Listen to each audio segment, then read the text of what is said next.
In 2019, by Primrose Park Primary, ek dink hy is in die Menenberg as ek nie mistaken is nie, het 'n teacher by die naam van Leanne Snyders haar werk verloor.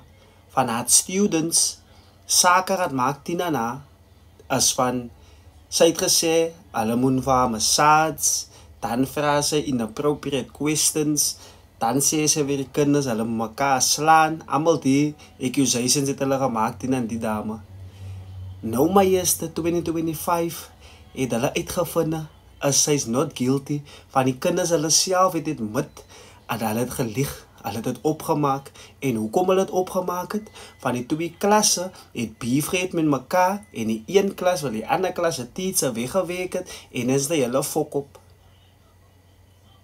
Die Western Cape Education Department moet die teacher haar bekpay gee van 2019 af.